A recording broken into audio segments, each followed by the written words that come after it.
Hello.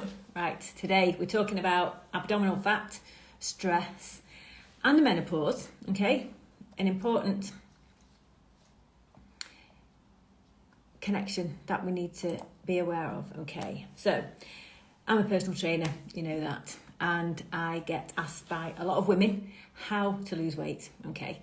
Now, people hang off every word when I talk about tell them what they should be eating. You know, everyone wants to know what should I eat, what exercise should I be doing extra exercise? You know, they're things that people are always really interested in knowing about. But as soon as I ask them about how stressed they are and tell them that they need to reduce their stress levels, then quite often they lose interest. Okay.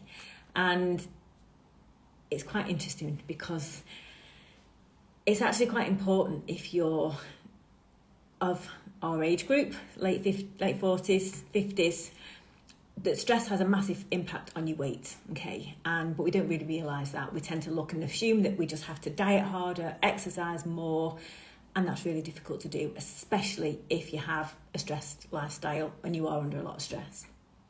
Now, it's actually a well-known scientific fact that constant stress causes abdominal fat. And that's because when you are stressed all the time, it releases a hormone called cortisol that helps you deal with that stress. And because so many things stress us out, and the amount that we feel stress as we get into this sort of late 40s, 50s period, we can't cope with stress as much. And I think it's true, you know, a lot of people find that their lives actually do get more stressful than they might have been when they were, even when the kids were younger. This, to a lot of women, feels like a more stressful time of their life. And we're constantly, therefore, stressed. And that means that this hormone, this cortisol, is constantly elevated. And it's well known that constantly elevated cortisol is linked to increased abdominal fat. And that's something that a lot of women start to recognise as they get older, that this is the area that they really start to notice first. And this also gets worse during menopause, and there's a reason for this. And that's because our adrenal glands produce cortisol, okay? When we start to have our ovaries start to lose their functionality and stop producing estrogen, our bodies still need estrogen. It's a really important hormone for many, many things, more than just having babies. And we still need it once our ovaries shut down. And after menopause, our adrenal glands are supposed to produce estrogen for us because they can. They're also able to produce a source of estrogen. But their main job is to produce stress hormones. So if you imagine you've got this little tiny gland and it's pumping out cortisol when we're stressed and estrogen when we need it. But when we're constantly stressed, its default job is to pump out cortisol. So the estrogen production stops because it carries on producing this cortisol, which is its main function. And that constant cortisol is creating fat around our middle, as I've explained. But the other problem is that the other source of estrogen for our bodies is fat. And therefore, that can be a reason why our bodies then say, well, hey, I'm not getting the estrogen I need from the adrenal glands because they're stressed all the time. So I'm going to lay down this extra fat because this extra fat in this body is going to produce a weak source of estrogen as well. So that's going to help top up what I need for all of these other functions. And that's what's going on. So we're getting this double whammy of menopause and stress, both working together or being out of sync and out of, not working in the way they should be doing. And the combined effect of that is more fat, okay? And particularly around your middle. So great, just really not what you need. And this is one of the reasons that menopause can actually be linked with increasing fat. There are other reasons as well, which are basically just because our muscle mass from 30 onwards declines. We generally become less active, and that means that we're burning less calories. So there's a couple of things that are going on that are affecting our weight and the amount of fat on our bodies. But it's important to realise that calories aren't the only thing that govern weight loss or weight gain even. Hormones actually have a big role to play and are responsible for whether we're burning fat or whether we're storing it. And this is one of the reasons why women, as you get older, the diets that might have worked for you when you were younger don't work anymore, because it's not just about cutting calories or doing extra exercise to burn it. We're only tackling the calorie part of the equation there. We're not actually tackling the hormone imbalances, which are also affecting our what we're storing, the fat, how much we're losing, how much we're gaining, and where we're putting it down. That's our hormones. So that's not really going to be affected by strict diets and ridiculous exercise routines. And one of the things as well, when you cut your calories too low and overdo exercise, that also adds stress to your body, which makes the situation a whole lot worse. So you've got to sort of kick out of this cycle, I guess, of believing that the answer is only in food and exercise, less food, more exercise, because that's not the truth. However, women, I count myself in this as well, quite often don't like being told that we need to reduce our stress levels.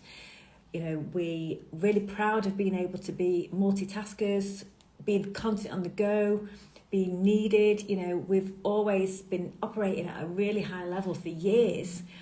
And it just goes against who we are as people to feel that we have to slow down, because, when we can be really deeply resistant to that.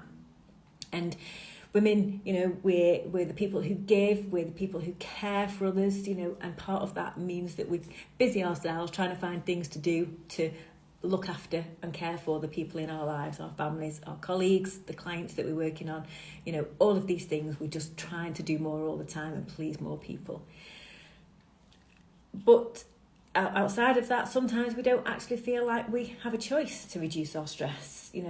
We still need to work. We still have, need to look after our families, pay our mortgages, keep on top of the housework, maybe look after aging parents. There's a lot of things that we then have to do that we just can't actually say no to. And cutting those extra commitments because we're too stressed is not just hard, it can actually be practically impossible. So what do you do? It's a tricky thing, and menopause, just to pick up on this again, it does make it harder as well to cope with stress. So what we have a lot more stress from many different sources, but menopause can actually make it harder to deal with and cope with stress. That can mean our anxiety levels rise. If another menopause symptom is maybe not sleeping well or having low energy, that makes it harder for us to manage everything and keep all those plates spinning. And when when that struggle becomes too much and we just can't get on top of things, then it's not just a case of having more than we can cope with. Our mood starts to drop because that struggle is just too much to cope with. It's day in, day out. It's all work. There's no pleasure. It's quite, it's very, very, the impacts can be really sort of deeply felt and affect our overall well-being and how we just feel about ourselves and our lives. And, it's not surprising when you think about it that a lot of menopausal women end up with depression or leaving jobs because things just become too much. And that's all to do with this huge accumulation of stress, not knowing how to sort of pull away from it, and the changes that are happening within our bodies and our lifestyle that are making this harder to deal with. Okay. And I do want to say, that stress isn't just about weight. It affects our health as well. Stress is linked to high blood pressure, headaches, skin problems, depression, digestive issues, not being able to sleep. And those things can also have a knock-on effect on how we feel. Okay. So, and I just wanted to turn the screw a little bit on how important it is to sort of take stress seriously, because it does have a big impact on not just what we look like. It's not just an aesthetic thing. It's a lot bigger than that. Okay, so the question is, what can we do? Okay, now there's three. The main thing that you really want to look at here is, to start off with, is think about how you can calm your mind, because a lot of the time this stress comes from an awful lot of noise, nonsense, sort of constant churning of thoughts in our heads that can be very, very difficult to switch off. Okay, it might be worth, if anyone's not watched some of the videos that we've done over the past couple of weeks, actually talked about the problem with switching off your mind, but that's a big part of this, in actually learning how to calm that mind and control those thoughts, because something like 75 or 80% of the things that we think about are actually useless. They actually serve no purpose. We're almost just tormenting ourselves with this everlasting list of worries and things we have to do, and procrastination and all the rest of it. Okay, so big thing to do is actually calm your mind. And it's useful to think about that, because I did talk about how we can have a lot on our plates, yeah? And there's a lot of things that we can't take off our plates, we can't stop our jobs, for example. But if we know that 75% of what we're thinking about is useless, then maybe that just gives you the incentive to think, okay, even if there was just less noise in my head, less going on in there, that in itself is going to help me cope with the things that I do have to do, and I'm still going to have to do for a while, because I'm actually calming this brain down, getting rid of the useless thoughts. And I won't go into that in too much detail here, because we did a whole video on it last week. But the things that can actually help you to calm your mind are things like meditation, breath work. So meditation is trying to sit down and think about people think that meditation is about switching your brain off, and that can be very off-putting if you've got a very overactive mind, because you don't feel like you can do that. But meditation can also be a state where you're just observing your mind and actually being able to be, oh yeah, I am thinking about nothing, or now I'm thinking about that, or I keep thinking about this all the time, and start to observe what's going on in your brain, rather than feeling that you're just lost in it, and see it from an outsider's point of view. So that's something that's very useful from a meditation point of view, that can actually help you learn to get a little bit of control over this incessant thinking and calm your mind a little bit. Breath work is similar, and breath work is more about focusing on the breath and actually using that as I'm going to say a distraction technique. People may have different opinions about that, but you're thinking about your breathing, and you might think about controlling your breath. And one of the things that's interesting about breath work is that a lot of people breathe from the chest. You would be up and down, or breathe from the mouth. And that can be, if you've ever had a panic attack or ever felt very stressed about something, you are breathing into the upper part of your chest. And that is linked to the fight or flight system, which can make you, which is stress and releasing cortisol as well. So just by doing that, you're actually activating the stress system that your body has. If you find yourself feeling stressed, you can actually start to think about, I don't know if you can see here, breathing into your stomach and breathing lower into the lungs, because that actually does the opposite. It activates the other half of our bodily system, which is rest and digest, rest and recovery. And it can actually be something that just calms you down very easily and very quickly, and that you have total control over. And it's a very easy thing to do when people are around, in an office situation, on a train or in public. No one would actually know that you were doing it. So breath work can be actually very useful to actually give you a distraction technique and actually physically turn off your stress system and activate this calmer recovery system that's really important. Because your body is in two modes, okay? It's either in a sort of fight and flight mode, where it's stressed, it's ready to run, it's ready to escape a tiger. It all goes back to this, our evolution and our survival.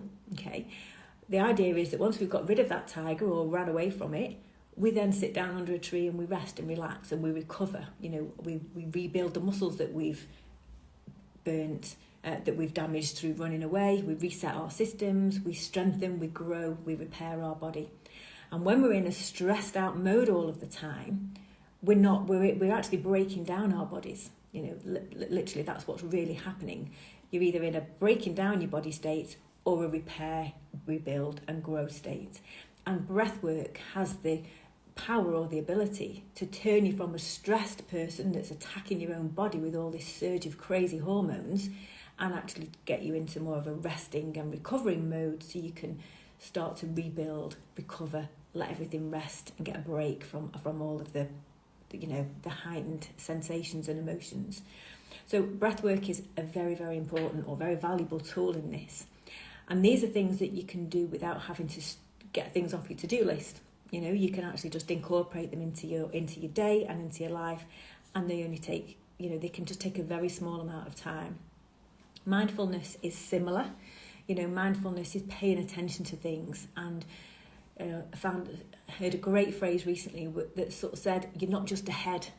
You know, people can be thinking and worrying so much, and it's like you only exist in this part of your body, or maybe even this part of your body. There's just all this noise and this thinking, and you are a whole body. You know, we forget that. You don't notice that you're walking down the road or what you're doing. You forget to look at your house and what's around you, because we're living in our brains. You know, you can walk down a road. Now, I've done this before now, and I've thought, I don't know what I've walked past. I can't even remember seeing anything because I've been thinking so much. I'm oblivious to everything else.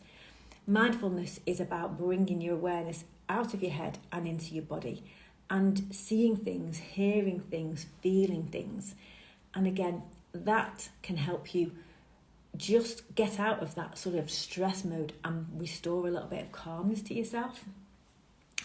So they're key things that you can do, very small techniques that you can weave into your day, okay? Because what you want to think about, and you know, I find that women are very resistant to be told they should become less stressed, because they don't feel like they have a choice, okay? They can't get rid of the things that stress them out. You know, if you've got a teenager that's driving you around the bend, you can't do anything about that. You know, if you've got demanding parents, or your parents are ill, or your job's demanding, you can't actually change that, okay? Another way to think about stress is to think about how you balance it, okay? So if we talked about this idea of your body being, on one hand, you're in fight or flight mode and you've got this activated stress system, and on the other hand, you're in this rest, recovery, regeneration, renewal mode, we're trying to get this balance right. So yes, your job's stressful over here, your kids drive you mad, your husband drive you mad, your parents, whatever it is, you know, you've got all these stresses on here. We need to then create the balance by doing things that allow us to be in a state where we're rested and able to recover. And that can be anything. You know, yes, meditation, breath work, mindfulness, they all fall into that category, but so would curling up in bed with a book and having an early night and just turning your back on the chores and your family and just going into a little cocoon and a sanctuary for the night, if that's what you need. You know, it could be going for a walk, having a conversation with a good friend, watching a comedy, anything, doesn't matter. Any activity that you can do that allows you to feel relaxed, turn off the noise in your brain and just get absorbed into something else for a change rather than your own madness, that's actually going to help to balance out this stress. You're always going to have stress in your life. We're not trying to say get rid of it all and just sit there like a Buddhist, sort of in a Zen state all the time. That's not real life. We're just trying to talk about restoring some balance to your life. And I think women can be so bad about this because we feel that we should be giving to everyone else and we should be selfless and we shouldn't put our needs in front of other people. So we're trying to find things to do all the time for other people, and what we want instead is to be able to say, no, we need that balance. We need to be giving to ourselves more, and we do that by taking a step back from looking for things, making ourselves busy, and doing things that nourish us, that relax us, that restore us. So think about how you can balance the stress in your life.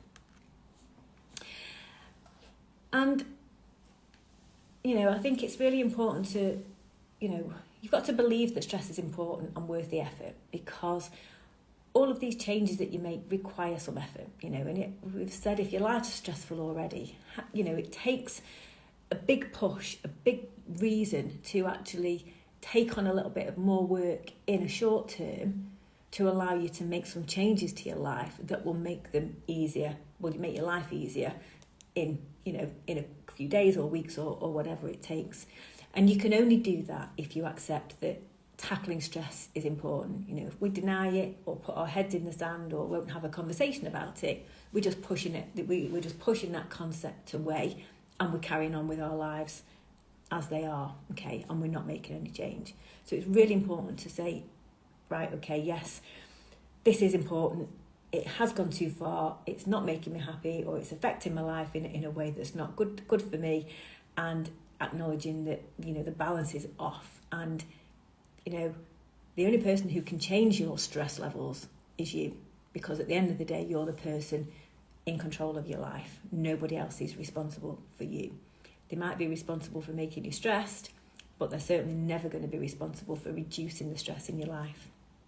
And that brings me on to my third thing, is to say, maybe there are areas of your life that you can make easier, and, it's worth looking and seeing what they are, and doing that from a point where you are just without judgment, and just as if you were advising a friend. If your best friend came to you and talked about her life being so stressed, you would be very objective and very pragmatic, and you just would work through them in an orderly way and try and find out where you could make changes. You want to treat yourself like that. And there could be people that you ask for help, whether that could be work, family. If you don't ask, you don't get. Delegate things.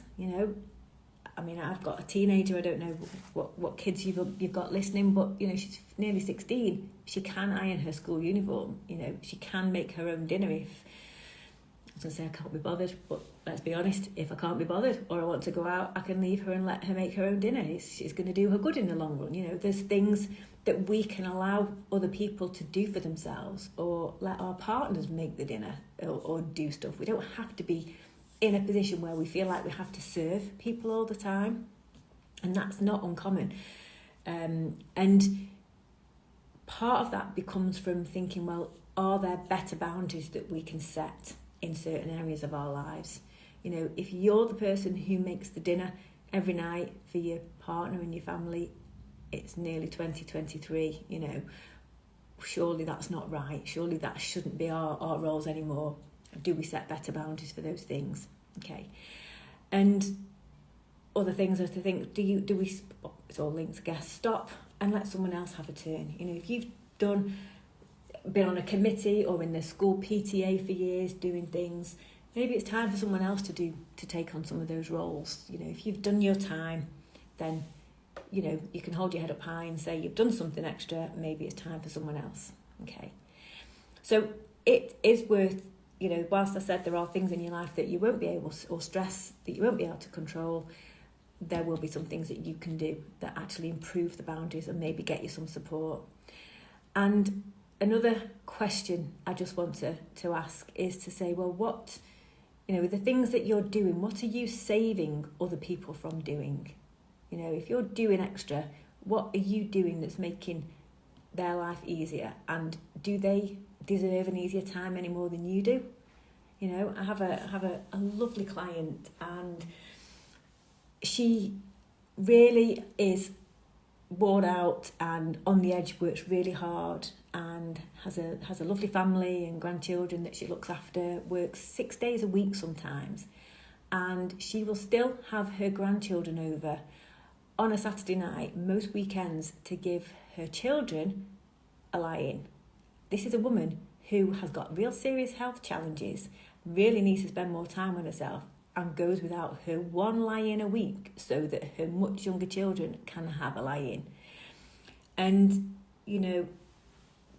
it's madness, because, that there's no time for her to recover from the weekend or those days off that she gets, because she is determined or really feels obliged to do this. And yes, does it from a point of love, but also from a point of being taken for granted, because she's gone too far, and it's feeling like, I care about you, why don't you care about me, that you ever say, actually, Mum, you have a lie-in this weekend, we'll keep the kids. So, there's always stories about people who are maybe going a little bit too far with what they're doing and what they're giving, and sacrificing themselves.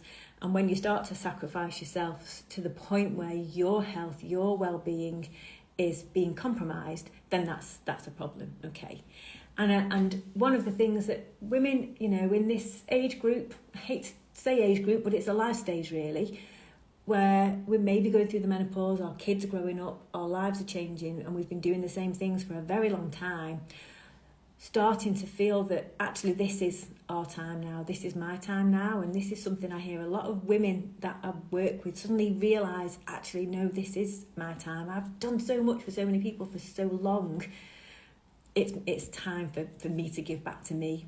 And that's where you want to get with this mindset, because when you get that mindset in place, when you realise that you are important and your needs are important and you don't need to be second best or last on the list all the time, that's when you then are able to make changes and tackle the areas in your life like the stress, and that's going to improve your health and your well-being, and your waistline. What we look like is important to a lot of women, but it's not the only thing, and if you're able to find a way to remove or ease the stress from your life and get more support, you're going to sleep better. You're going to feel healthier. It's going to naturally help you improve your eating habits. Stress can make people eat for many different reasons. It's going to make you think clearer. It's going to give you more control over your life. And when you get more control over your life and you feel that you're not just reacting to what other people need all the time, but you're able to know yourself, what you want, what you can, what you need for yourself, and do things that make you happy, then you're going to feel happier and more fulfilled. Okay, so that's about stress. And, this isn't just about your weight or your waistline, but that is certainly one of the side effects of having too much stress in your life and not allowing yourself to tackle it, especially at this stage of your life. So hope that's given you some food for thought today. Love to hear what you think about it. Otherwise, have a wonderful day, and I will see you again next Wednesday when I go back live. Okay, have a wonderful day.